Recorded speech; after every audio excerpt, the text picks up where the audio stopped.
Hi friends, இன்றைக்கி எங்கள் வீட்டில் லஞ்ச் மெனு பார்க்கலாமா? பாவக்காய் புளிக்குழம்பு வைக்கலாம். வானலில் எண்ணெய் ஊற்றிக்கலாம். எண்ணெய் ஊற்றிட்டு நம்ம பாவக்காய் அரிஞ்சு வச்சுருக்கோம் இல்லையா, அதை போட்டு நல்லா வதக்கிக்கலாம். அதில் சால்ட்டும் மஞ்சத்தூளும் போட்டு நல்லா வதக்கி விட்டு நல்லா நிறம் மாறினோடனே எடுத்து வச்சுக்கலாம்.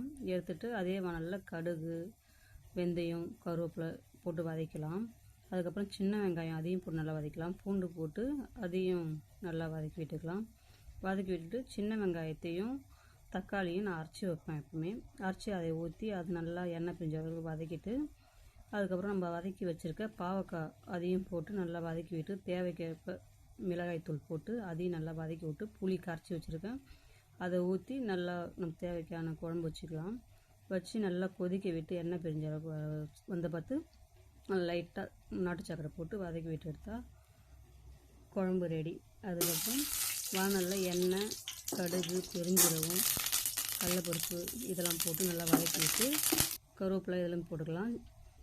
மிளகா சின்ன பச்சை மிளகா அரைஞ்சி வச்சுருக்கேன் அதையும் போட்டுக்கலாம். போட்டுக்கிட்டு வெங்காயம் அரைஞ்சி வச்சுருக்கேன் போட்டு நல்லா வதக்கி வச்சுக்கலாம் அதையும்.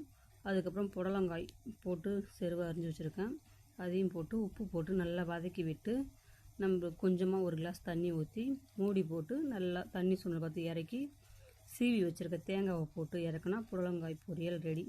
எங்கள் வீட்டு லஞ்ச் மெனு பிடிச்சிருந்தா லைக் பண்ணுங்கள், ஷேர் பண்ணுங்கள், சப்ஸ்கிரைப் பண்ணுங்கள். ஓகே, பாய்.